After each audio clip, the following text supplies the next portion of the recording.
안녕하십니까 여러분? 내 몸 안에 준비된 최고 명의를 전하는 사랑과 생명입니다. 폐렴이 무서워지고 있습니다. 폐렴은 영양실조로 면역력이 약해진 영유아들의 가장 큰 사망 원인이 되는 전형적인 후진국형 어린이 감염병입니다. 1990년에는 전 세계적으로 221만 명의 어린이들이 폐렴으로 죽어 전체 폐렴 사망자의 약 3분의 2를 차지하였습니다. 이러한 영유아 어린이들의 폐렴 사망은 최근 30년 동안 크게 개선되어 1990년 200만 명이 넘던 어린이 폐렴 사망자는 2019년에는 3분의 1로 줄었는데 여전히 전체 폐렴 사망자의 약 3분의 1, 전체 어린이 사망자의 14%를 차지하고 있습니다. 우리나라도 5세 미만 영유아 어린이들의 폐렴 사망은 1983년 1,450명으로 전체 어린이 사망자의 14.5%를 차지하였으나 그 뒤 크게 개선되어 최근에는 연간 10명 미만으로 1%를 밑돌 만큼 거의 없어졌습니다. 이처럼 우리나라 영유아 폐렴 사망자는 거의 없어져 가고 있는데 저는 왜 폐렴이 무서워지고 있다고 말할까요? 코로나19가 극성을 부리면서 우리나라 코로나19의 2년간 사망자가 최근 1만 명을 돌파하였는데 2020년 1년 동안 코로나19 사망자의 2배가 넘는 22,257명이 폐렴으로 사망하였습니다. 폐렴이 얼마나 무서워지는지는 사망 원인 순위로도 확인할 수 있습니다. 폐렴은 2020년 암과 심장질환에 이어 우리나라 사망 원인 3위를 차지하고 있습니다. 보라색으로 표시된 폐렴은 2010년에는 사망 원인 6위였으나 2015년에는 4위로 올라왔고 2018년부터는 3위 자리를 굳게 지키고 있습니다. 2000년대 초 5,000명을 밑돌던 폐렴 사망자는 급격히 늘어나 2015년에는 14,718명으로 2018년부터는 2만 명을 넘고 있습니다. 15년 사이에 폐렴 사망자가 5배 이상 늘어난 이유가 뭘까요? 폐렴 사망자 비율도 폐렴 사망자의 급증을 잘 보여줍니다. 2000년대 초 3% 수준에서 급격히 높아져 2015년에는 8%를 넘어섰고 2017년부터는 10%를 넘어 사망자 10명 가운데 1명은 폐렴 사망자입니다. 15년 사이에 무슨 일이 일어난 것일까요? 폐렴 사망자가 급증한 이유를 알아보기 위하여 저는 두 가지 측면에서 살펴보려 합니다. 첫째는 폐렴 환자 수가 늘어나 사망자의 증가에 영향을 주었는지, 둘째로 폐렴의 치료에 특별한 어려움이 생겼는지를 살펴보겠습니다. 먼저 폐렴 환자 수에 어떤 변화가 생겼는지를 살펴보겠습니다. 최근 폐렴 사망자가 급증한 것과 달리 폐렴 환자 수는 2012년부터 2019년까지 140만 내지 160만 명 수준에서 큰 변화를 보이지 않고 있습니다. 단순히 폐렴 환자 수가 늘었기 때문에 폐렴 사망자가 급증한 것은 아니라는 뜻입니다. 최근 연령별 폐렴 환자 수를 보면 10세 미만은 다소 감소 추세에 있는 반면 70대와 80세 이상은 2016년부터 2019년까지 오히려 다소 증가하여 고령자의 폐렴 사망자 증가에 영향을 준 것으로 보입니다. 2020년 연령별 폐렴 사망자 수를 보면 50세 미만 사망자는 많지 않으나 50대 사망자부터 늘어나기 시작하여 70세 이후 사망자가 폭증하며 80대 사망자가 가장 많음을 보여주고 있는데 이러한 현상은 폐렴에 취약한 고령자의 폐렴 환자 증가의 직접적인 영향으로 볼 수 있습니다. 다음으로 폐렴의 치료에 특별한 어려움이 생겼는지를 살펴보겠습니다. 폐렴은 허파에 세균이나 바이러스, 곰팡이가 감염되어 생기는 염증입니다.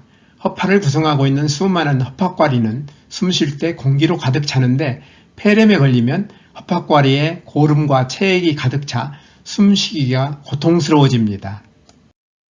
폐렴은 염증의 원인이 되는 미생물이 다양한데 미생물이 세균이냐, 바이러스냐, 곰팡이냐에 따라 치료 방법이 다릅니다. 연쇄상 구균과 같은 세균에 감염된 폐렴은 항생제로 치료합니다. 항생제가 발견되기 전에는 사망률이 매우 높았으나 항생제로 치료하면서 치료 효과가 획기적으로 개선되었는데 최근에는 항생제 내성을 가진 세균이 늘어나면서 치료에 어려움을 겪는 사례가 늘어나고 있습니다. 다양한 바이러스에 감염되어 생기는 폐렴은 항생제로 치료되지 않기 때문에 항바이러스제를 이용하기도 하는데 바이러스성 폐렴은 많은 경우 증세가 약하고 치료받지 않아도 1 내지 3주 뒤에는 상태가 호전됩니다. 곰팡이에 감염되어 생기는 폐렴은 흔하지는 않은데 항진균제로 치료합니다. 폐렴의 원인이 되는 미생물은 대부분 세균이나 바이러스이기 때문에 종류가 확인되지 않을 때는 일반적으로 항생제로 치료합니다. 앞에서 폐렴의 치료 방법에 대해 살펴보았는데요. 폐렴의 대부분을 차지하는 세균성 폐렴은 항생제의 치료 효과가 상당히 높고 바이러스성 폐렴은 시간이 지나면 좋아지는 경우가 많아서 치료의 기술적 측면에서는 사망자가 급증할 특별한 요인이 없습니다. 문제는 폐렴 환자를 치료할 때 사용하는 항생제의 효과를 떨어뜨리는 요인으로 항생제의 내성과 사람들의 면역력 저하의 두 가지를 들 수 있습니다.